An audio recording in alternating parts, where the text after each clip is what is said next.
Hey guys, welcome to resource point. Myself Ruchika. आज अभी हम लोग डिस्कस करने वाले हैं विजनाइज की टेस्ट सीरीज़, और ये हमारी 9th टेस्ट सीरीज़ है जिसमें कि सारे जीएस पेपर आपकी इंक्लूड है। पर्टिकुलर ये सब्जेक्ट ही नहीं है, सारी की है। और फर्स्ट पार्ट आपकी आ चुकी है जिसमें कि 1 to 50 क्वेश्चन हम लोग डिस्कस कर चुके हैं। आज हम लोग डिस्कस करने वाले हैं 51 to 100 क्वेश्चन। तो एज़ यूजल कट ऑफ हमारी 105 रहेगी। तो कट ऑफ देने का मतलब बस यही होता है कि आप लोग बस इस कट ऑफ को माइंड में रखिए और क्वेश्चन को सॉल्व कीजिए। और फाइनल आप लोग की कट ऑफ कितनी आती है 100 क्वेश्चन लास्ट में आप लोग की कितनी आई थी मार्क्स 1 to 50 में, और ये 51 to 100 में कितनी आई थी टोटल करके आप लोग 105 की कट ऑफ तक देख सकते हो। जिनको यहाँ पे 105 कट ऑफ से ज़्यादा नहीं मार्क्स आ रहा है तो उनको यहाँ पे हताश होने की ज़रूरत नहीं है, डीमोटिवेट होने की तो बिल्कुल भी ज़रूरत नहीं है। आपको अभी एम्पल पीरियड ऑफ टाइम मिला है कि आप अच्छे से यहाँ पे तैयारी करके जो है अपने मार्क्स को और भी ज़्यादा इंक्रीज़ कर सकते हो। और सारी टेस्ट यहाँ पे आपकी फ्री अवेलेबल है।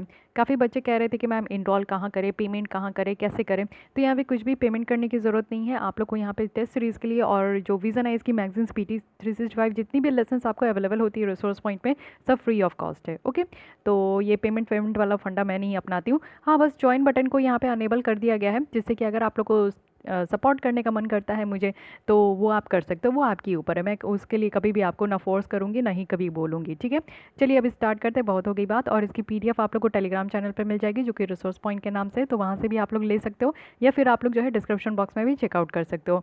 अब आइए 51st नंबर से क्वेश्चन हम लोग तैयार करते हैं, स्टार्ट करते हैं। तो बात यहाँ पे हो रही है 51st नंबर क्वेश्चन। यहाँ पे आपको बतानी कि कौन सी इंडियन सिटीज़ हैं जिनको कि यहाँ पे यूनेस्को वर्ल्ड हेरिटेज साइट्स में डेजिग्नेट किया गया है। तो हमारी इंडिया की कितनी सिटीज़ है और कौन कौन सी सिटीज़ है ये आपको बतानी है। जयपुर, आगरा, अहमदाबाद। अब इसमें से आपको करेक्ट ऑप्शन बतानी है। मेरे आंसर देने से पहले आप लोग अपने आंसर को ज़रूर टिक मार्क कर लीजिएगा। First only, first and third only, second only, या फिर first second third. So obvious है यहाँ पे आप लोग को पता है कि अहमदाबाद को पहले यहाँ पे आपका सेलेक्ट किया गया था, और अभी जो है जयपुर को सेलेक्ट की गई है। आगरा इसमें नहीं है, हमारी यूनेस्को वर्ल्ड हेरिटेज साइट्स में आगरा को इंक्लूड नहीं किया गया। इट मीन्स कि first and third, it means कि बी ऑप्शन यहाँ पे बिल्कुल करेक्ट है। तो जयपुर, जैसा कि ये पिंक सिटी है, पिंक सिटी के नाम से इसको जाना जाता है, और इसको यहाँ पे आपका इंक्लूड किया गया है। तो इसकी क्या है कि आउटस्टैंडिंग यूनिवर्सल वैल्यू हो जाएगी। अब यहाँ पे कमिट किया जाएगा। यूनेस्को वर्ल्ड हेरिटेज में रखने से फ़ायदा क्या होता है? फ़ायदा यही होता है कि टूरिज्म में बढ़ेगी, क्योंकि जयपुर को आप इंटरनेशनल लेवल पे जाना जाएगा।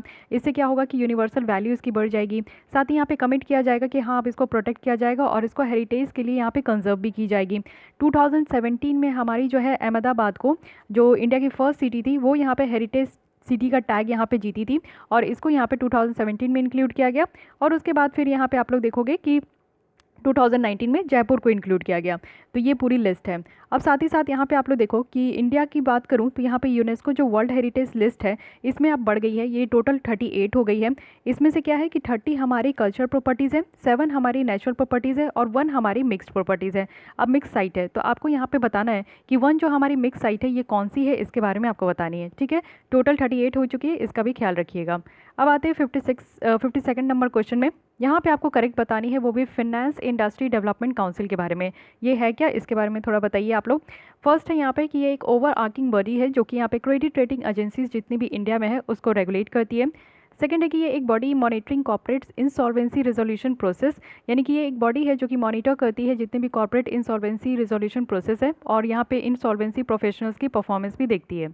थर्ड है कि ये सेल्फ रेगुलेटरी ऑर्गेनाइजेशन है NBFC की।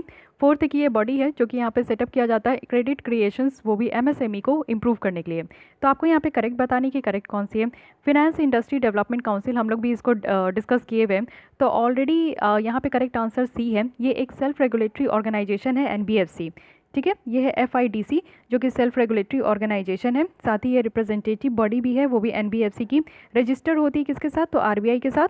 ये आप लोग को ध्यान रखना है। FIDC की बात करूँ तो इसका जो फॉर्मेशन हुआ था वो 2004 में हुआ था, और ये NBFC जैसा इसको देखा जाता है। इसमें आप लोग देखोगे कि ये एसेट और लोन फाइनेंसिंग में ये इंगेज होती है। तो ये सारी सॉरी, ये सारी चीज़ें ध्यान रखनी है। साथ ही इसकी हेडक्वार्टर कहाँ है, तो इसकी हेडक्वार्टर आपको मुंबई में देखने को मिलेगा। अब आते हैं 53 में। 53 है Osaka track. Okay, Osaka track news में थी, ये है क्या, ये बतानी है। फर्स्ट एक इनिशिएटिव है जो कि डिज़ाइन किया गया है कि इंटरनेशनल अंडरस्टैंडिंग को इस्टेब्लिश करने के लिए और रिफ्यूजीज़ के लिए कॉपरेशन बढ़ाना है। सेकंड है कि एक अलायंस है, किस लिए, तो क्रॉस बॉर्डर टेररिज्म को इरेडिकेट करने के लिए और ऑर्गेनाइज क्राइम को, वो भी कैसे, तो ये यहाँ पे पुलिस कॉपरेशन को इंक्रीज़ करके कर सकते हैं। सी है कि एक इनिशिएटिव है जिसमें कि हम लोग ग्लोबल टेम्परेचर जो है उसको ट्रैक करें कि 2 डिग्री सेल्सियस से ये ज़्यादा ना बढ़े। फोर्थ है कि एक फ्रेमवर्क है जिसमें कि हम लोग क्रॉस बॉर्डर डेटा फ्लो को जो है वो यहाँ पे प्रमोट कर सकते हैं, और वो भी एक प्रोटेक्शन के साथ।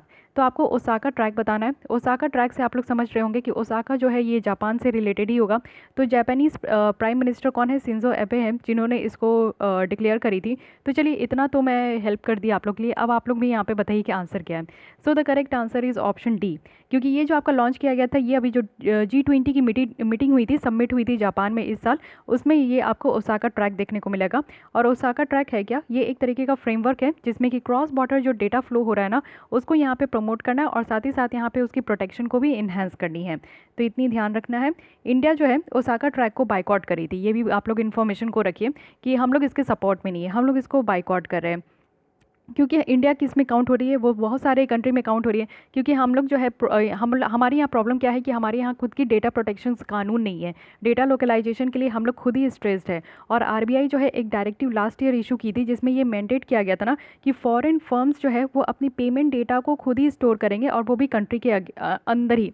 यानी कि इंडिया में जितनी हमारी पेमेंट वगैरह हो रही है, तो हमारी जो भी फर्म्स है वो इसको अपने ही डेटा में जो है अपनी ही कंट्री में सेव करके रखेंगे सारे डेटा को। तो ये ओसाका ट्रैक है, यानी कि आप लोग समझ रहे हो कि क्रॉस बॉर्डर डेटा फ्लो होगा। हमारे यहाँ ऐसे भी डेटा को सेव करने के लिए एक कानून भी नहीं है, ऊपर से हम लोग इसको फंडामेंटल राइट बना दिया है, राइट टू प्रिवेसी को। तो अगेन ये हमारे लिए प्रॉब्लम होगा, तो इंडिया इसको जो है अपोज कर रही है। ओके, अब आते हैं 54 नंबर क्वेश्चन में। बहुत अच्छी क्वेश्चन है ये। यहाँ पे आपको बतानी है FSSAI के बारे में। इट मीन्स की foreign safety and standard authority of India. First statement is FSSAI ने एक इनिशिएटिव ली है कि यहाँ पे जो कुकिंग ऑयल है फूड प्रोडक्ट को मेकिंग करने के लिए, बनाने के लिए, तो उसको रीयूज़ करने के लिए इनकरेज किया जा रहा है कि एक बार जिससे आप भोजन बना लिए, अपना खाना बना लिए, जो तेल बच जाते हैं ना, उसको फिर से आप लोग जो है उसको कुक कीजिए। तो इसको इनकरेज किया जा रहा है इस अथॉरिटी ऑफ इंडिया के द्वारा। सेकेंड है कि जो फर्स्ट +F लोगो है, ये रिसेंटली आपका यूज़ किया जा रहा है, जिसमें कि ये नोटिफाई किया जाएगा जिसमें भी जिस प्रोडक्ट में भी +F लोगो होगा, आप लोग समझ जाइएगा क्योंकि वो ऑर्गेनिक प्रोडक्ट है। ठीक है। थर्ड है कि ये आपकी जो वर्क करती है ministry of health and family welfare के तहत ये वर्क करती है। तो आपको बताना है कि करेक्ट आंसर कौन सी है। Second only, third only, first and second, first and third, इस तरीके की स्टेटमेंट देखिए ना, तो समझ जाइए कि कोई ना कोई एक स्टेटमेंट में लोचा है और उसको आप लोग को एलिमिनेट करनी है। तो बस लग जाइए फाइंड आउट करने में कि कौन सी स्टेटमेंट यहाँ पे गलत है। अब आप लोग को ऐसा लगता है कि ये जो कुकिंग ऑयल है जिसमें कि हम लोग खाना बनाते हैं, मान लीजिए कि तेल आप लोग डालें और उसमें आप लोग ने पापड़ छानी, पापड़ छानने के बाद भी तेल बच जाती है। अब उसमें आप लोग खाना बनाइए, खाना बनाने के बावजूद भी कुछ और छान लिए, पकौड़े वगैरह छान लिए, फिर आपका तेल बच गया, फिर उसमें क्या कीजिए कि आप लोग जो है चोखा वगैरह या फिर कुछ भी आप लोग फ्राइड जो है वेज बना लीजिए। तो वो कुकिंग ऑयल जो है ना, बार बार एक ही ऑयल को इस्तेमाल करने से क्या होता है कि यहाँ पे आपकी जो फूड है ना वो फ्रेशनेस नहीं होती है, आपकी वेजिटेबल्स में वो फ्रेशनेस नहीं होते, विटामिन प्रोटीन्स वो कहीं ना कहीं डिस्ट्रॉय हो जाते हैं। तो इस तरीके का काम किया, इस तरीके की अथॉरिटी बोली कि आप लोग जो कुकिंग ऑयल है उसको बार बार रीयूज़ कीजिए खाना बनाने के लिए। तो ये कॉमन सेंस से आप लोग एलिमिनेट कर सकते हो। तो थर्ड एंड फोर्थ ऑप्शन ऐसे ही एलिमिनेट हो गया। अब आप लोग को ये समझना है, अगर आप लोग वेल अवेयर हो थोड़ी सी, क्योंकि ये क्वेश्चन आपकी अवेयरनेस को ज़्यादा चेक करेगी। अगर आप लोग कुछ भी ग्रॉसरी का सामान खरीद रहे होंगे, मुझे तो ऐसा लगता है कि जैसे अगर आप लोग घर के बड़े हो तो आप लोग ऑब्वियसली खरीद रहे होंगे, क्योंकि पहले क्या होता था कि मम्मी पापा लोग अरेंज कर लेते थे, बट अब हमें ही घर से बाहर निकलना होता है। तो अगर आपने कुछ भी प्रोडक्ट खरीदी है, चलिए ज़्यादा नहीं, रिफाइंड ऑयल तो सबके घर में आता है, कच्ची घनी तो आप लोग लाते ही होंगे, मस्टर्ड ऑयल शायद आप लोग पतंजलि की भी इस्तेमाल करते होंगे। तो उसके पीछे आप लोग देखिएगा पतंजलि की सरसों तेल मस्टर्ड ऑयल में कि +F लोगो होती है। ठीक है, +F लोगों का कहने का मतलब है कि आपका जो है फोर्टिफिकेशन ऑफ फूड है। इट मीन्स कि इसमें एक्स्ट्रा आपकी मिनरल्स, विटामिन, प्रोटीन आपकी इंक्लूड है, ना कि ये ऑर्गेनिक प्रोडक्ट है। ऑर्गेनिक प्रोडक्ट आप लोग खरीदोगे ना, तो उसके सामने ही बड़े बड़े अक्षरों में सबसे पहले ऑर्गेनिक जो है वो लिखा रहता है। तो ये उसकी पहचान है। +F जो है फोर्टिफिकेशन है। सेकेंड भी यहाँ पे आपकी गलत हो गई, तो यहाँ पे आपका करेक्ट हो गया ऑप्शन सी। ऑप्शन बी, अगर आपको ये भी नहीं पता है कि ये काम किसके अंदर कर रही है, कौन सी मिनिस्ट्री है, लेकिन इस तरीके से दिमाग लगाओगे और इस तरीके से अवेयर रहोगे, क्योंकि अगर आपको ये नहीं पता है ना तो आप लोग कंफ्यूज हो जाओगे। अगर कोई भी इसको बिना आप लोग आज तक नहीं सुने हुए कि +F लोगो किस लिए है, तो आपको तो लगेगा ही कि हाँ ऑर्गेनिक प्रोडक्ट को ही यहाँ पे लोग इसको शो करने के लिए +F लोगो इस्तेमाल किया जाता होगा। ये बहुत ही अच्छा लग रहा है, तो ये ऑप्शन सही होगी। आप लोग टिक करके आ जाओगे ए, क्योंकि ये बहुत ही थोड़ा मुश्किल होता है ये समझना कि कौन सी मिनिस्ट्री के अंदर है कौन सी नहीं है। अगर आप लोग की पकड़ अच्छी है तो बहुत अच्छी बात है, अदरवाइज़ फिर आप लोग जो है यहाँ पे कन्फ्यूज़ हो सकते हो। तो इस तरीके की भी बात है, ठीक है। तो चलिए यहाँ पे करेक्ट ऑप्शन हमारी बी हो गई। ये है FSSAI, food safety and standard authority of India, जिसको कि इस्टेब्लिश किया जाता है। ये आपकी स्टैट्यूटरी है, क्योंकि इसको एक एक्ट के थ्रू इस्टेब्लिश किया गया था। 2006 की एक एक्ट है यहाँ पे आपका फूड सेफ्टी एंड स्टैंडर्ड। ये ministry of health and family welfare के अंदर काम करती है, ठीक है। ये आपका जो रीपर्पस है ना यूज्ड कुकिंग ऑयल का, ये इनिशिएटिव है कि रीपर्पस यहाँ पे रखा गया है कि आपका यूज जो कुकिंग ऑयल है ना उसको पर्पस किया जाएगा, पर्पस के थ्रू इसको रीयूज़ किया जाएगा। और इसमें क्या है ना कि जो यूज्ड कुकिंग ऑयल है इसको बायोडीजल में जो है कन्वर्ट किया जाएगा। ऐसा नहीं है कि यूज्ड कुकिंग ऑयल को फिर से यूज़ कीजिए, इसको बायोडीजल में कन्वर्ट करने का यहाँ पे आपका फंडा रखा गया है, जिससे कि क्या होगा कि यहाँ पे डाइवर्जन हो पाएगा यूज्ड कुकिंग ऑयल का, वो भी फूड चेन में। तो इसलिए ये चीज़ आपको ध्यान रखना है, क्योंकि कुकिंग ऑयल एक बार आपने ऑयल को इस्तेमाल कर लिया, फिर वो दूसरी बार ऑयल को आप इस्तेमाल करोगे ना तो वो हेल्थ हैज़ार्ड हो जाता है, वो हमारे हेल्थ के लिए सही नहीं होता है, ठीक है। अब आते हैं 55 नंबर क्वेश्चन में। यहाँ पे है कि इनमें से कौन सी केसेस है जिससे आप ये पता कर पाओ कि कोई पार्टी को जो है ना स्टेट पार्टी जैसा रिकॉग्नाइज़ किया गया है। Very nice question. फर्स्ट है कि अगर मान लीजिए कि कोई भी पार्टी है, अगर वो विन करती है यानी कि जीतती है 3% सीट, वो भी लेजिस्लेटिव असेंबली में जनरल इलेक्शन की, वो भी लेजिस्लेटिव असेंबली कोई भी स्टेट कंसर्न की, यानी कि कोई भी आपका जनरल इलेक्शन लेजिस्लेटिव असेंबली में हो रहा है तो उसमें 3% सीट अगर अपने कंसर्न स्टेट से अगर जीतती है तो उसको हम लोग स्टेट पार्टी कहेंगे। सेकंड है यहाँ पे कि अगर ये 6% की जो वैलिड वोट है वो यहाँ पे पोल करती है स्टेट में, वो भी जनरल इलेक्शन जो लेजिस्लेटिव असेंबली की हो रही है उस स्टेट की, साथ ही साथ एडिशनल अगर ये यहाँ पे 1 सीट उस असेंबली में और ऑफ दैट स्टेट, यानी कि एक तो 6% वैलिड वोट, साथ ही साथ एक सीट अगर उनको मिल जाता है तो यहाँ पे कोई भी कोई भी पार्टी को स्टेट पार्टी कह सकते हैं। थर्ड है कि अगर ये सिक्योर करती है 8% ऑफ टोटल वैलिड वोट जो कि स्टेट में है, और ये जनरल इलेक्शंस जो कि लोकसभा में हो रहा है उसी स्टेट से, तो अगर उसी स्टेट में वो यहाँ पे जनरल लोकसभा में जो जनरल इलेक्शन जो लोकसभा का होता है उसी स्टेट से, तो अगर वो यहाँ पे 8% जो टोटल वैलिड वोट अगर वो यहाँ पे जीत जाती है स्टेट में, तो इसको हम लोग जो है इस पार्टी को स्टेट पार्टी कहेंगे। तो आपको बताना है कि तीनों कंडीशन में से कौन सी कंडीशन करेक्ट है। यहाँ पे ऑप्शन देख लीजिए, first and second, second and third, first and third, first second third. तो यहाँ पे आप लोग ऑप्शन देख सकते हैं। अगर आप लोग ने मेरी लेसन सुनी है पॉलिटी की तो आप लोग इसको ज़रूर बना लोगे, अदरवाइज़ थोड़ा सा कन्फ्यूज़न वाला रहता है कि किस पार्टी को नेशनल पार्टी जैसा दर्जा देना है, किस पार्टी को स्टेट पार्टी जैसा दर्जा देना है, ठीक है। तो यहाँ पे मैं करेक्ट आंसर बताऊँ तो फर्स्ट यहाँ पे इनकरेक्ट है, second and third option statement यहाँ पे करेक्ट है, सो दैट्स वाई हमारे बी ऑप्शन यहाँ पे करेक्ट है, ठीक है। अब एक एक करके देखते हैं। सबसे पहला तो ये बिल्कुल सही है, अगर 6% वैलिड वोट है स्टेट में, वो भी जनरल इलेक्शन जो लेजिस्लेटिव असेंबली की होती है उसी स्टेट में, तो ये सही है। साथ ही साथ यहाँ पे आपका क्या है कि 2% जो है सीट इस असेंबली के उस स्टेट के जो है ना कंसर्न, अगर उसी स्टेट से अगर वो लड़ रहे हैं कंटेस्ट कर रहे हैं इलेक्शन, तो अगर वहाँ पे दो सीट भी मिल गया तो बहुत बढ़िया। साथ ही साथ यहाँ पे अगर 6% वैलिड वोट उनको मिल रहा है जनरल इलेक्शन जो कि लोकसभा का है, ये जो मैं बता रही हूँ ये आपका लेजिस्लेटिव असेंबली का है, लेकिन अगर मान लीजिए कि लोकसभा का यहाँ पे आपका जीता जा रहा है, तो लोकसभा में क्या है कि अगर आपको यहाँ पे 6% वैलिड वोट हो गया, इसके साथ साथ एक सीट आप अगर लोकसभा में जीत जाते हो तो ये आपका जो है स्टेट पार्टी कहला जाएगा। साथ ही साथ यहाँ पे 3% वोट रहता है, 3% जो वोट होती है वो लेजिस्लेटिव असेंबली में जीतना है, और साथ ही साथ जो है यहाँ पे 3 सीट्स जीतनी है। यहाँ पे कितना कहा गया था, इसमें कहा ही नहीं गया, 3% वोट ही कहा गया है, साथ ही यहाँ पे 3 सीट्स भी होना चाहिए, तभी उस पार्टी को जो है आपका स्टेट पार्टी कहा जाता है। साथ ही साथ यहाँ पे आपका 8% वैलिड वोट होना चाहिए, वो भी आपका जनरल इलेक्शन जो कि लोकसभा से है उस स्टेट में, तो इससे भी आपका जो है ये डायरेक्टली 8% वोट अगर आप लोग कोई भी लोकसभा का जनरल इलेक्शन होता है तो वहाँ से अगर उस स्टेट से 8% वोट अगर आप लोग जीत गए तो बढ़िया है, तो हो गया। और या साथ ही साथ यहाँ पे 6% वैलिड वोट होना चाहिए लेजिस्लेटिव असेंबली में, और उसी स्टेट के असेंबली में एक सीट भी अगर जीत गए तो यहाँ पे आप लोग जीत गए। नहीं सॉरी, एक्चुअली मुझे भी थोड़ा सा कन्फ्यूजन हो गया था तो मैं इसको अभी क्रॉस चेक की हूँ, तो इसकी आंसर यहाँ पे सी है, ओके। ये बी नहीं है, ये सी है। देखिए कैसे समझाती हूँ, फिर से समझिए। ये फर्स्ट ऑप्शन बिल्कुल करेक्ट है। अगर 3% सीट आपकी लेजिस्लेटिव असेंबली में जनरल इलेक्शन में अगर जीत जाते हो उसी स्टेट से जहाँ से कंटेस्ट कर रहे हो, तो आपका वो जो है स्टेट पार्टी कहलाएगा। साथ ही साथ या तो आपको 3 सीट्स अगर जीत जाते हो, 3% सीट अगर जीतते हो, या फिर 3 सीट्स आप जीतते हो, तो ये दोनों से जो है कुछ भी एक होता है तो आपको स्टेट पार्टी का दर्जा दिया जाएगा।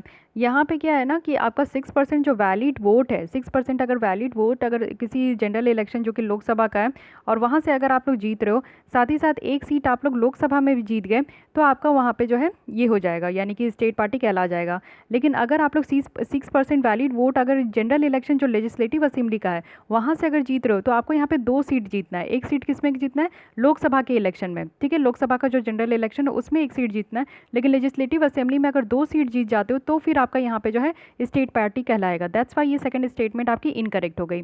और थर्ड यहाँ पे बिल्कुल सही है, 8% अगर आपने वैलिड वोट यहाँ पे जीत ली लोकसभा के जनरल इलेक्शन में उसी स्टेट से, तो फिर आपका यहाँ पे स्टेट पार्टी कहलाएगा। तो first and third option statement is correct, so the correct option is C. Okay, अब आते हैं 56 में।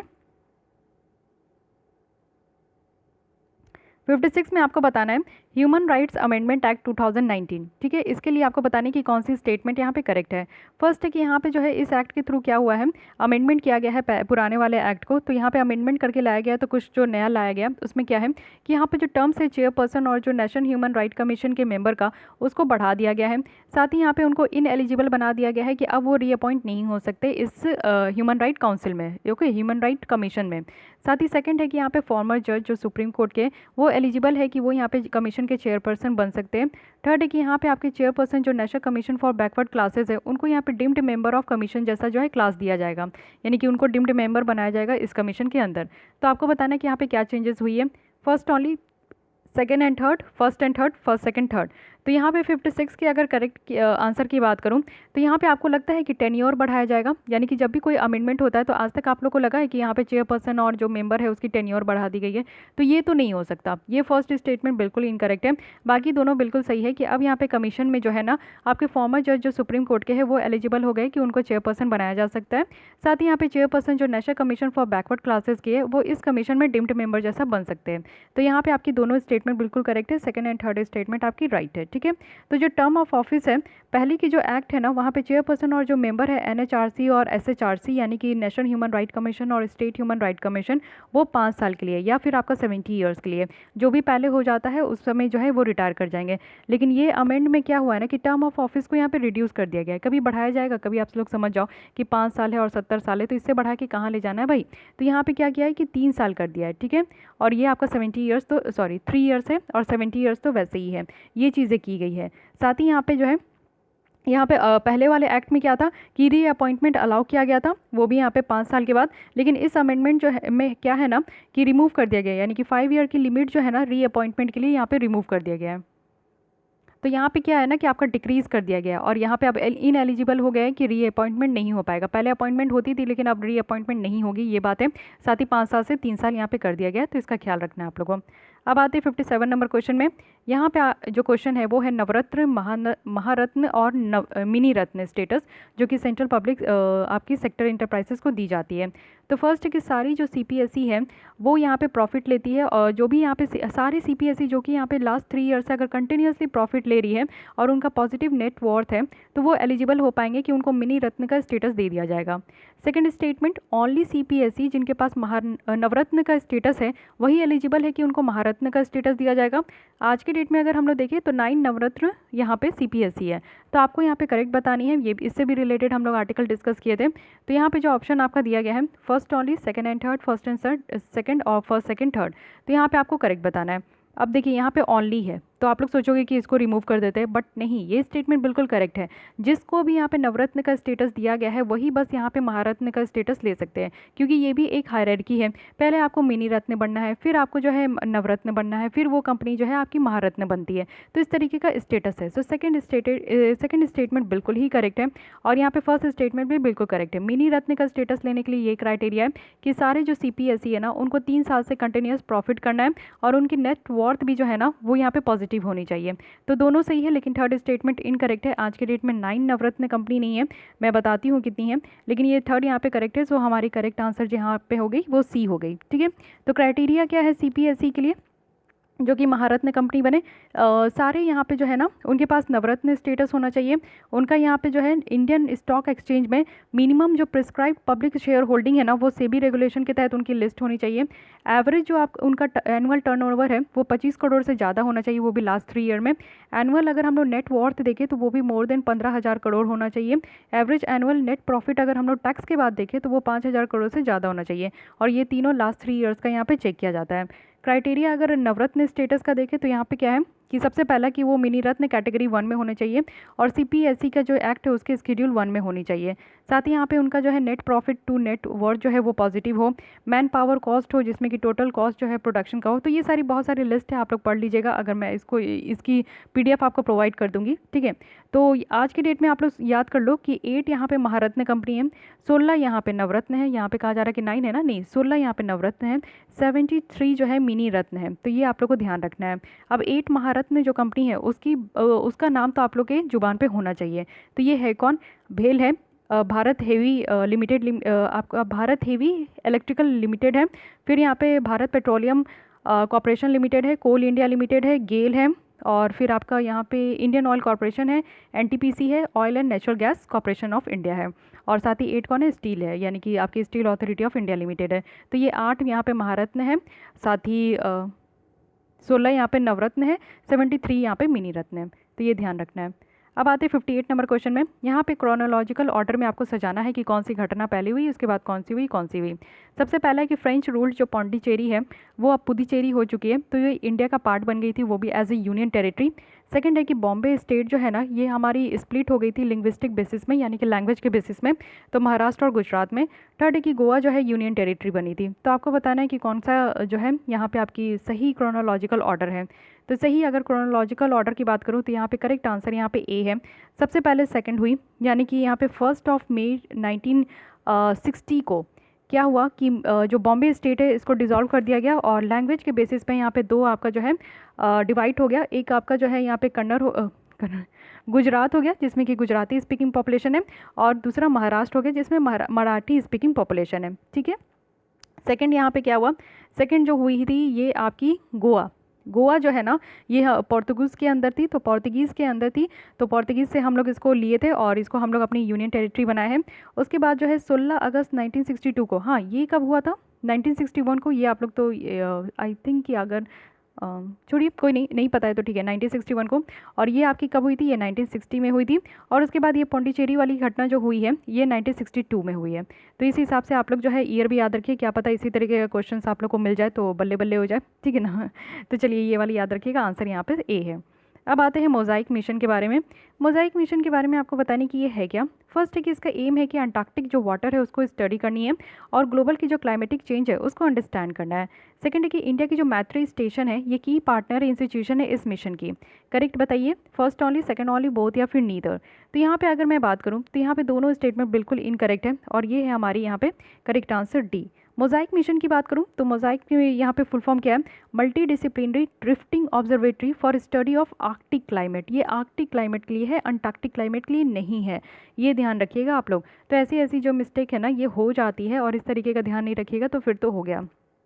तो यहाँ पे आर्कटिक को स्टडी करने के लिए ग्लोबल वार्मिंग को देखा जाएगा, फंडामेंटल इंसाइट देखी जाएगी कि अच्छे तरीके से जो ग्लोबल क्लाइमेट चेंज हो रहा है ना उसको स्टडी किया जाएगा, ठीक है।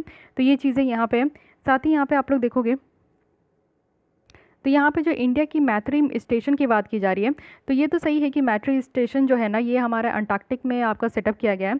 इन्वायरमेंटल प्रोटोकॉल जो अंटार्कटिक ट्रीटी है ना उसके तहत इंडिया यहाँ पे 3 स्टेशन को सेटअप करी थी। एक तो है दक्षिण गंगोत्री, दूसरी है मैत्री एंड भारत, ठीक है, मैत्री है, और तीसरी भारत है। तो ये 3 है। लेकिन यहाँ पे जो हमारी मैत्री है ना, मैत्री यहाँ पे आपका इंस्टीट्यूशन ये पार्ट नहीं है, ये इस मोज़ाइक मिशन की पार्ट नहीं है, क्योंकि ये तो आर्कटिक को स्टडी करिए ना, तो अंटार्कटिक की कैसे ये पार्ट हो सकती है। साथ ही मैत्री तो इसकी पार्ट नहीं है। दक्षिण गंगोत्री की बात करूँ तो इसको डीकमीशन कर दिया गया है, अब ये काम नहीं करती। मैत्री और भारत की बात करूँ तो ये ऑपरेशनल है, ठीक है। यहाँ पे आपकी सेकंड वाली नहीं है, यानी कि ये जो आपकी गंगोत्री हो गई, दक्षिण गंगोत्री, इसको डीकमीशन कर दिया गया है। लेकिन जो मैत्री और जो भारती है ना ये अभी ऑपरेशनल है आर्कटिक वाले रीजन में, तो ये ध्यान रखना है। अब आते हैं 60 नंबर क्वेश्चन में। यहाँ पे है world wide governance indicator project of world bank. ये रिपोर्ट है जो कि इंडिविजुअल की यहाँ पे जो गवर्नेंस इंडिकेटर है वो दिखाती है, वो भी 200 कंट्रीज से ऊपर और टेरिटरीज, वो भी कब से कब तक, तो 1996 से 2008 तक। तो इसमें से आपको बताना है कि कौन सी इसमें से आपकी डायमेंशन है जो कि वर्ल्ड वाइड गवर्नेंस इंडिकेटर है।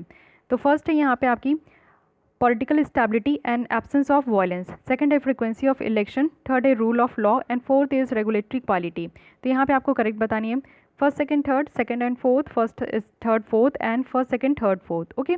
तो यहाँ पे आपको करेक्ट बतानी है कि करेक्ट कौन सी है। यहाँ पे अगर हम लोग देखें वर्ल्ड वाइड गवर्नेंस इंडिकेटर की, तो इसके बारे में आपको पता होना चाहिए। ये एक प्रोजेक्ट है वर्ल्ड बैंक की, और यहाँ पे जो आपका डायमेंशन दिखाया जाता है, टोटल यहाँ पे 6 डायमेंशन है। तो यहाँ पे आपकी जो डायमेंशन है वो है political stability and absence of violence, साथ ही rule of law and regulatory quality. So the answer is सी।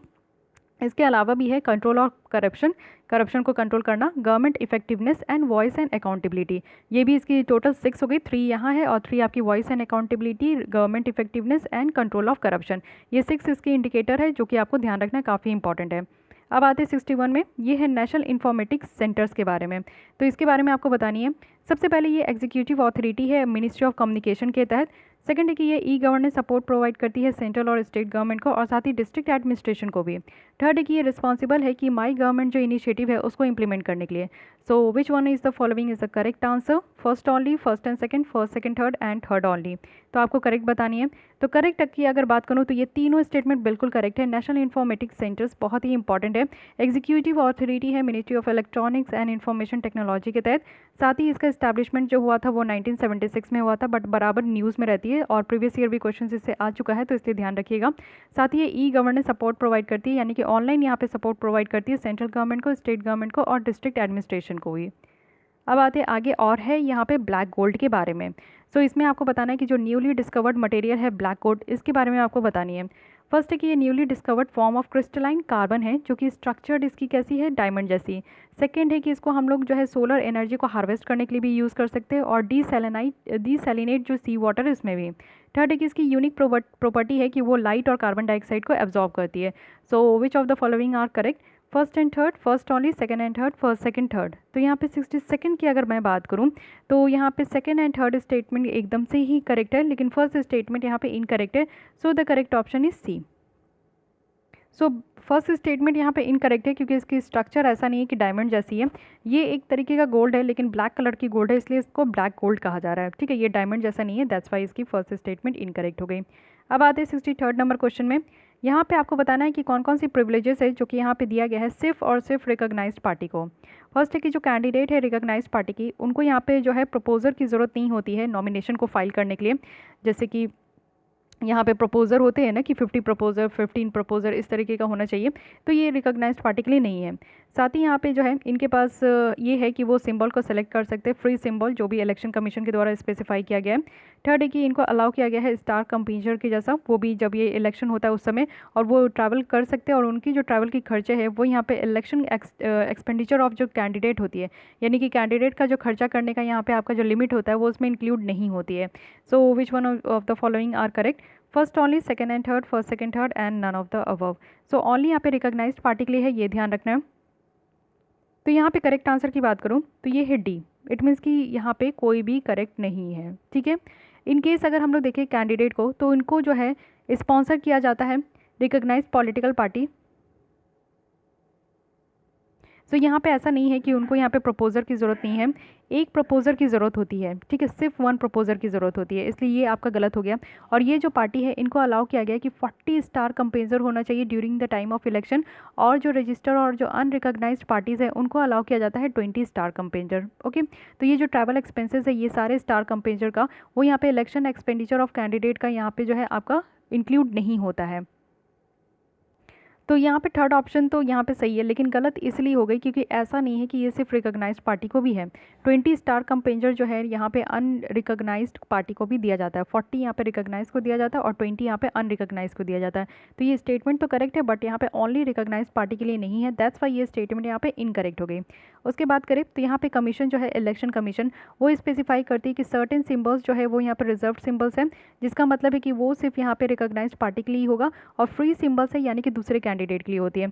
तो बात यहाँ पे फ्री सिंबल का किया जा रहा है, यानी कि ये जो है ना सिर्फ रिकॉग्नाइज्ड पार्टी के लिए नहीं है, ये सारे पार्टीज़ के लिए होती है। यहाँ पे रिकॉग्नाइज्ड पार्टी के लिए जो है ना रिजर्व्ड सिंबल्स होती है, जो कि यहाँ पे इलेक्शन कमीशन ऑफ इंडिया के द्वारा दिया जाता है। तो ये तीनों स्टेटमेंट यहाँ पे इस तरीके से इनकरेक्ट हो गई।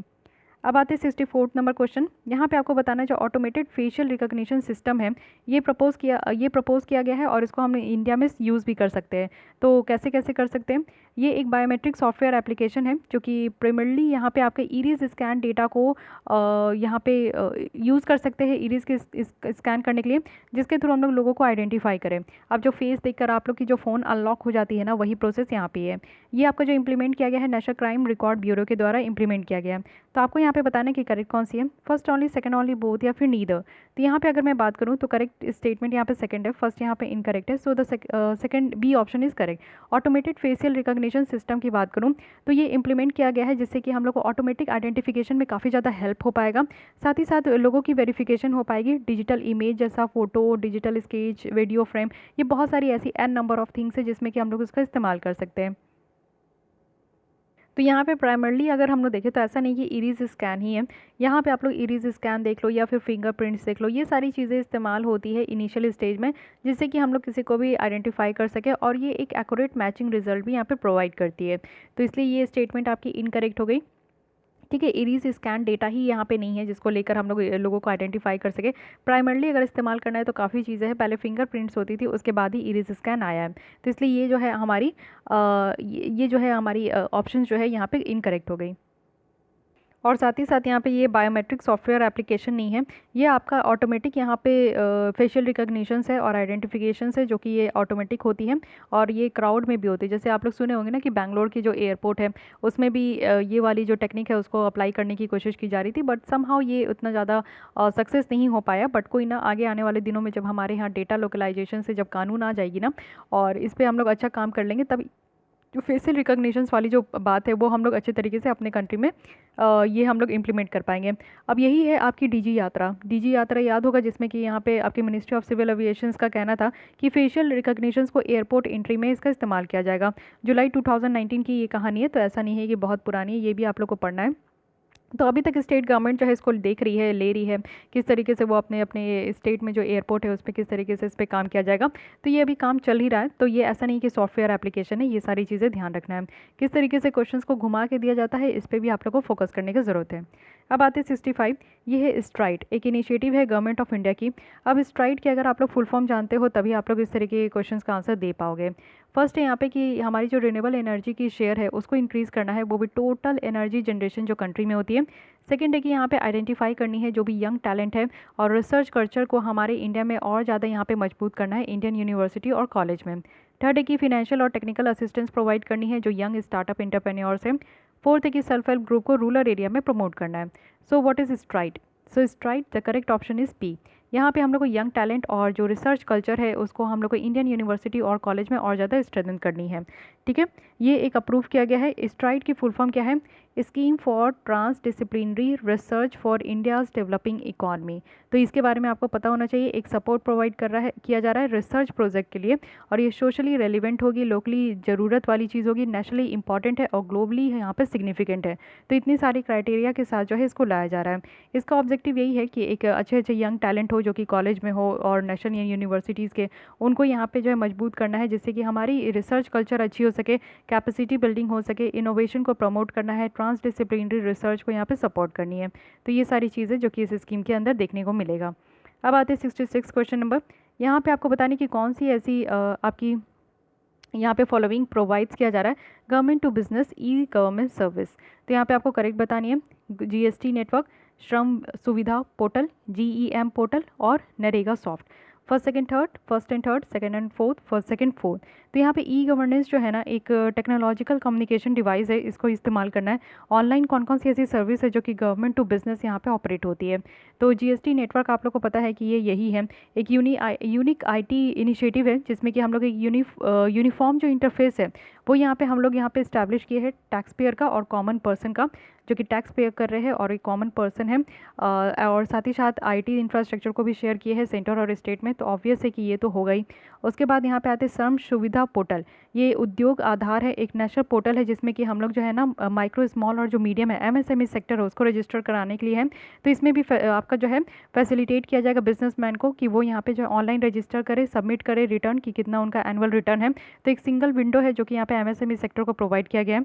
फिर यहाँ पे GEM है, government e market place portal है, जहाँ पे आपका वन स्टॉप पोर्टल रखा गया है और ऑनलाइन प्रोक्योरमेंट होगा जितने भी गुड्स और सर्विसेज ज़रूरत है बहुत सारे गवर्नमेंट डिपार्टमेंट को, तो ये भी आपका इसी में आ जाता है। साथ ही यहाँ पे नरेगा सॉफ्ट है, ये आपका क्या है कि ई गवर्नमेंट इनिशिएटिव है।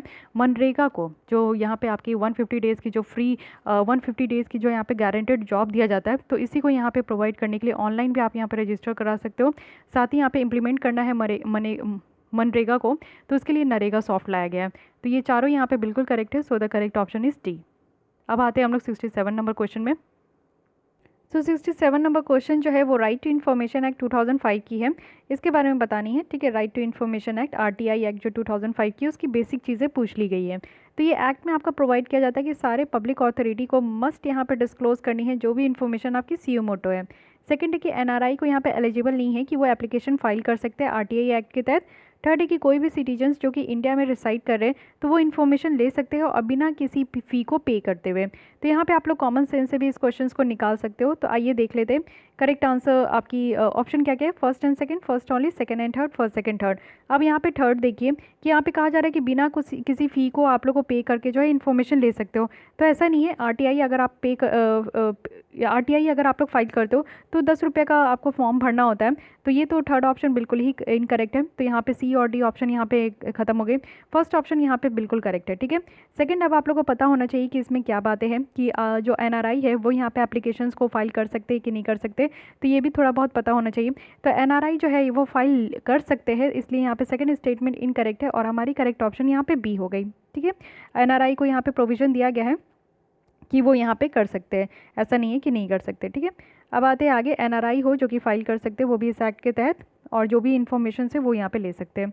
आइए 68 के तहत चलते हैं, कहाँ चले गई, ओके ये है का पार्ट के बारे में। So what is this, council for advancement of people's actions and rural technology, ये एक ऑटोनोमस बॉडी है जो कि वर्क करती है मिनिस्ट्री ऑफ रूरल डेवलपमेंट के अंदर। तो इसमें आपको बताना है कि इसकी ऑब्जेक्टिव कौन सी नहीं है। सबसे पहला है कि ये एक्ट करेगी एज ए कैटलिस्ट, वो भी किस लिए, तो यहाँ पे टेक्नोलॉजिकल जो टेक्नोलॉजी है उसको रूरल एरिया में अप्रोप्रिएट तरीके से डेवलप करने के लिए। सेकंड है कि यहाँ पे डिस्ट्रिक्ट एडमिनिस्ट्रेटर को यहाँ पे सपोर्ट किया जाएगा कि sustainable development of rural NGO और वॉलेंट्री ऑर्गेनाइजेशंस को सपोर्ट किया जाएगा। थर्ड है कि इंकरेज करना है, प्रमोट करना है, असिस्ट करनी है जो भी वॉलेंट्री एक्शंस है जिसमें कि कुछ प्रोजेक्ट को इम्प्लीमेंट करनी है यानी कि इससे रूरल प्रॉस्पेरिटी और ज़्यादा बढ़े। फोर्थ है कि यहाँ पे प्लान करनी है प्रोजेक्ट को जिसका एम है कि एम्प्लॉयमेंट अपॉर्चुनिटी को क्रिएट करना है, प्रमोट करना है सेल्फ रिलायंस जो कि रूरल एरिया में हो, और वो कैसे होगा तो वॉलेंट्री एक्शंस के थ्रू यहाँ पे होगा। तो कौन सी यहाँ पे नहीं है ये कहा जा रहा है। अब यहाँ पे आप लोग समझ गए हो कि एडवांसमेंट करना है यानी कि लोगों की और रूरल टेक्नोलॉजी को बढ़ाना है। तो यहाँ पे अगर आप लोग देखो तो फर्स्ट स्टेटमेंट बिल्कुल सही है कि यहाँ पे टेक्नोलॉजी अप्रोप्रिएट तरीके से रूरल एरिया में डेवलप हो सके, तो ये भी बिल्कुल सही है। लेकिन यहाँ पे सेकंड क्या है, थर्ड स्टेटमेंट भी यहाँ पे है कि जो रूरल प्रॉस्पेरिटी के लिए जो प्रोजेक्ट है उसकी इंप्लीमेंट करना है, प्रमोट करना है, इंकरेज करना है, तो थर्ड भी यहाँ पे बिल्कुल सही है। फोर्थ भी आप देखो कि यहाँ पे जो प्रोजेक्ट है उसका एम है कि यहाँ पे एम्प्लॉयमेंट अपॉर्चुनिटी लेकर आना है वो भी रूरल एरिया में, और ये सेल्फ रिलायंस का प्रमोट करना है यानी कि लोग जो है ना यहाँ पे अपने तरीके से यहाँ पे एम्प्लॉयमेंट लेकर जो है ना वो यहाँ पे सेल्फ रिलायंस हो सके। तो ये A, C और D ये तीनों तो इसकी दिख रही है कि यहाँ पे ऑब्जेक्टिव है, लेकिन B यहाँ पे ऑब्जेक्टिव नहीं है। यहाँ पे क्या किया जा रहा है कि डिस्ट्रिक्ट एडमिनिस्ट्रेशन को सपोर्ट करना है सस्टेनेबल डेवलपमेंट के लिए कि रूरल NGO और वॉलेंट्री ऑर्गेनाइजेशन का यहाँ पे आपका डेवलपमेंट हो सके, सस्टेनेबल डेवलपमेंट हो सके। तो ये तो भाई आ गया कि NGO और वॉलेंट्री ऑर्गेनाइजेशन की बात हो गई, रूरल डेवलपमेंट की क्या बात हो गई, तो बेसिकली रूरल डेवलपमेंट की बात करनी है वो भी टेक्नोलॉजी के थ्रू। तो ये यहाँ पे आपकी जो करेक्ट ऑप्शन हो गई B हो गई, क्योंकि ये इसकी ऑब्जेक्टिव नहीं है जो कि क्वेश्चन में यही पूछा जा रहा है। ठीक है, अब आते 69 में, इसमें आपको बताना है कि कौन कौन सी एसेंशियल कैरेक्टरिस्टिक है गुड गवर्नेंस की। Transparency, consensus, orientation, effectiveness and efficiency और participation. First and third, second and fourth, first third fourth, first second third fourth. तो देखिए इस तरीके की जो क्वेश्चंस होती है ना, कैरेक्टरिस्टिक तो यही है कि ट्रांसपेरेंसी हो, अकाउंटेबिलिटी हो, कंसेंसस ओरिएंटेशन हो, अच्छे से काम करें, एफिशिएंसी के साथ पार्टिसिपेशंस होनी चाहिए। तो डी यहाँ पे जो है इस तरीके की क्वेश्चंस की बेसिक जो आंसर होती है ना वो डी होती है। बहुत सारी यहाँ पे कैरेक्टरिस्टिक है, रूल ऑफ लॉ को यहाँ पे आपका लेकर आना है, इक्विटी होनी चाहिए, स्ट्रैटेजिक विजन्स होनी चाहिए। तो गुड गवर्नेंस का नाम एक गुड गवर्नेंस इंडेक्स आती है जो कि 25 दिसंबर को आपका पब्लिश किया जाता है, उसी में से ये एसेंशियल कैरेक्टरिस्टिक्स आपसे पूछ लिया गया है।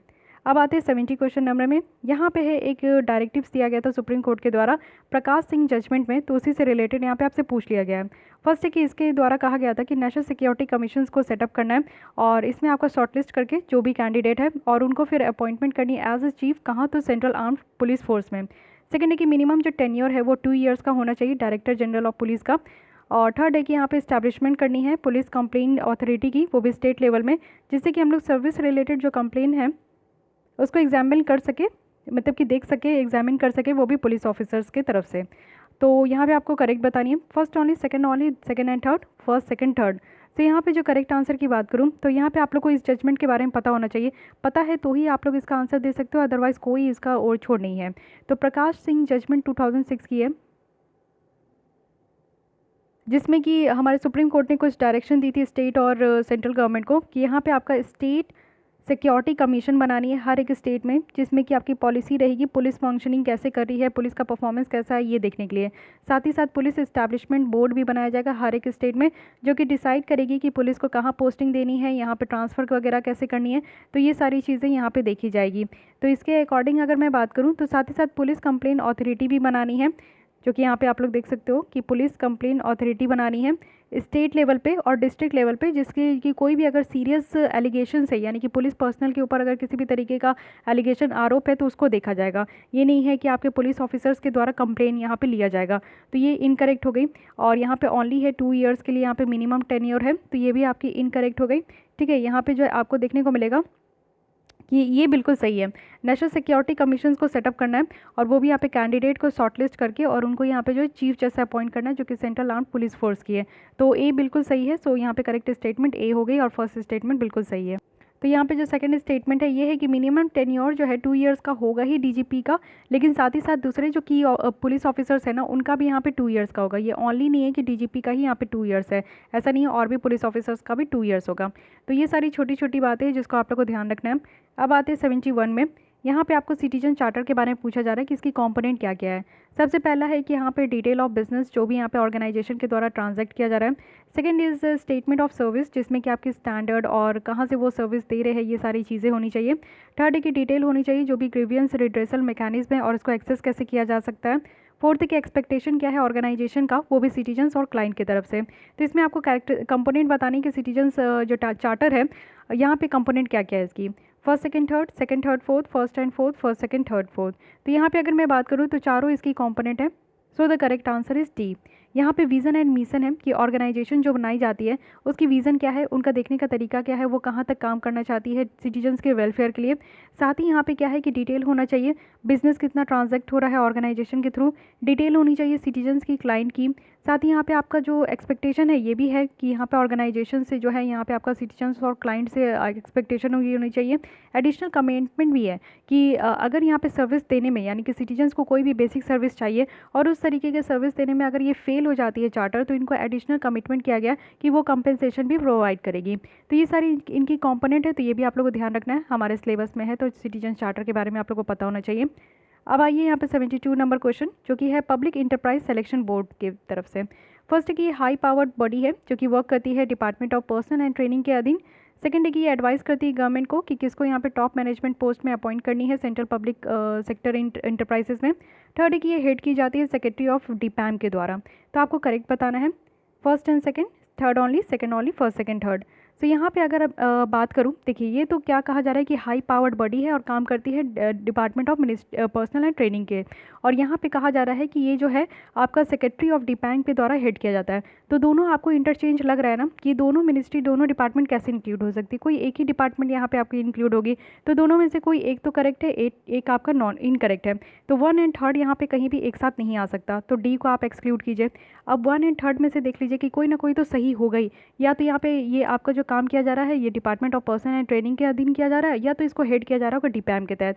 तो ये भी आप लोग ध्यान रख सकते हो। लेकिन यहाँ पे देखिए कि डीपैम का काम क्या होता है कि गवर्नमेंट कहाँ पे इन्वेस्टमेंट करती है और कहाँ पे डिस इन्वेस्टमेंट करती है, वो काम यहाँ पे दिखती है डीपैम। ठीक है, यहाँ पे क्या है कि पब्लिक इंटरप्राइज सिलेक्शन बोर्ड है, तो सिलेक्शन बोर्ड का डीपैम का क्या काम, तो 3 आप ऐसे ही एलिमिनेट कर सकते हो। अब आगे फर्स्ट एंड सेकंड, तो सेकंड तो बिल्कुल सही है, सही बात है कि ये जो बोर्ड है ये रिकमेंड करती है कि सीपीएसई के जो टॉप मैनेजमेंट पोस्ट में किसको अपॉइंट करनी है। फर्स्ट की अगर बात करूँ तो ये हाई पावर्ड बॉडी है जो कि काम करती है department of personnel and training के अधीन। ये बिल्कुल सही है। So first and statement are correct, so the correct option is A. ठीक है, ये आप लोग को ध्यान देना है। अब आते हैं, बात करते हैं 73rd नंबर क्वेश्चन में। ड्रैकेना कंबोडियाना ये है क्या, ये बतानी है। एक इन्वेजिव स्पीसीज है जो कि नेचुरल वेजिटेशन जो ईस्टर्न हिमालय में है उसको अफेक्ट करती है। ये एक टाइप ऑफ अलगी है जिसको कि हम लोग बायोडीजल के प्रोडक्शन में यूज़ कर सकते हैं। थर्ड वन इज़ ये एक ड्रैगन ट्री स्पीसीज है जिसको डिस्कवर किया गया है आसाम में। एंड फोर्थ वन इज़ एक स्पीसीज है साइवेट इंडिपिक है, वो साउथ ईस्ट एशिया में। सो व्हाट इज़ दिस, देखिए इस तरीके की जो स्टेटमेंट होती है, इस तरीके की जो क्वेश्चंस होती है, आपको एग्जैक्ट पता होना चाहिए। नहीं पता है तो आप लोग इस तरीके के क्वेश्चंस को नहीं टैकल कर पाओगे। तो ड्रैकेना कंबोडियाना ये एक ड्रैगन ट्री है जो कि आसाम में आपका डिस्कवर किया गया था। और ये ब्लड रेड जो आपका रेजिन्स है ये यहाँ पे आपका देती है। तो बहुत बड़ी बात है, ब्लड रेड जो आपकी रेजिन्स है ये यहाँ पे आपका प्रोड्यूस किया जाता है, तो ये ध्यान रखना है आपको। 74 में आते हैं ऑल इंडिया सर्विस, जिसमें आप जाना चाहते हो, तो इसके बारे में क्वेश्चन है। फर्स्ट कि स्टेट सर्विस ऑफिसर्स जो है उनको इंडक्ट किया जाता है ऑल इंडिया सर्विस में, वो भी यूपीएससी के तहत। और second one is department of personnel and training है जो कि कैडर कंट्रोलिंग अथॉरिटी है ऑल इंडिया सर्विस की। So which one is correct, first only, second only, both, या फिर नीदर। सो ऑब्वियस है कि फर्स्ट स्टेटमेंट बिल्कुल करेक्ट है। अगर किसी स्टेट सर्विस ऑफिसर्स को इंक्लूड होनी है ऑल इंडिया सर्विसेज में तो ये यूपीएससी के तहत ही होती है, और ये बिल्कुल गलत है। सो फर्स्ट स्टेटमेंट इज़ बिल्कुल यहाँ पे करेक्ट है। सेकेंड यहाँ पे इनकरेक्ट है, क्योंकि आपके ऑल इंडिया सर्विसेज में जो है ना department of personnel and training जो है सारे आपको देखने को मिलेगा कि सब में ये नहीं करते। ये आईएएस के लिए कौन यहाँ पे आपका कैडर अलॉट करते हैं, तो ministry of personnel public grievance and pension है। साथ ही अगर आप लोग आईपीएस की बात करो तो यहाँ पे मिनिस्ट्री ऑफ होम अफेयर्स है। आईएफएस की बात करूँ तो ministry of environment, forest and climate change है। तो ये तीनों आपका जो है तीनों अलग है, ऐसा नहीं है कि department of personnel and training जो है सबके कैडर को अलॉट करते हैं, नो। तो ये आपको बेसिक चीज़ें पता होनी चाहिए। अब आते हैं 75 में जो कि डिजिटल सिग्नेचर से रिलेटेड है, डिजिटल सिग्नेचर सर्टिफिकेट है। फर्स्ट है कि ये इशू किया जाता है सिर्फ और सिर्फ एनपीसीआई के through, national payment corporation of India. Second कि अगर एक बार इसको इशू कर दिया गया अथॉरिटी के द्वारा तो ये ओनली 6 मंथ तक वैलिड होती है। थर्ड है कि ये लीगली एडमिसेबल है किसी भी कोर्ट ऑफ लॉ में। तो यहाँ पे एक्सट्रीम स्टेट के द्वारा जो है आप इस क्वेश्चन को टैकल कर सकते हो, first and third only, first and second only, first second third. तो यहाँ पे आप लोग देख सकते हो कि ये कहा जा रहा है कि सिर्फ एनपीसीआई के द्वारा इसको रिलीज इशू किया जाता है, तो अगेन इनकरेक्ट। ये सिर्फ 6 मंथ के लिए आपका वैलिड होता है, again incorrect. So only the correct answer is B. ठीक है, ओनली वर्ड जहाँ पे भी हो तो अप्रॉक्सीमेट हो जाती है कि वो स्टेटमेंट आपकी इनकरेक्ट है। सो एक लाइसेंस जो सर्टिफाई अथॉरिटी है वो इशू करती है, एनपीसीआई इशू नहीं करती है। एनपीसीआई बहुत न्यूज़ में इसलिए इस तरीके का ऑप्शन डाला जाता है और आप कंफ्यूज हो सकते हो। ये है आपकी सीए, एक लाइसेंस सर्टिफाइंग अथॉरिटी है, वो यहाँ पे आपको जो है डिजिटल सिग्नेचर सर्टिफिकेशन प्रोवाइड करती है। और सेकंड की बात करूँ तो यहाँ पे जो सर्टिफाइंग जो अथॉरिटी है वो ऑथराइज़ की गई है कि डिजिटल सिग्नेचर जो सर्टिफिकेशंस है वो आपका वैलिड होता है 1 या 2 साल के लिए, 6 मंथ के लिए नहीं वैलिड होता, 1 या 2 साल के लिए वैलिड होती है। अब आते हैं कंज्यूमर प्रोटेक्शन एक्ट 2019 के तहत, यहाँ पे आपको बतानी है। फर्स्ट स्टेटमेंट है कि एक कंज्यूमर जो इस एक्ट में है वो कौन कौन है, वो पर्सन जो कि गुड्स को रीसेल करे, यानी कि आप किसी से खरीदो फिर आप मेरे को बेच दो, तो रीसेल करे, या फिर गुड्स और सर्विसेज जो कि कमर्शियल पर्पस के लिए। सेकंड है कि यहाँ पे पेनलाइज किया जा रहा है मैन्युफैक्चरर को कि वो एडवर्टीजमेंट को मिसलीड करे, यानी कि गलत तरीके से एडवर्टीजमेंट वगैरह दिखाए, लेकिन यहाँ पे पेनलाइज नहीं किया जाएगा इंडोर्सर को जो कि इंडोर्स कर रहे हैं।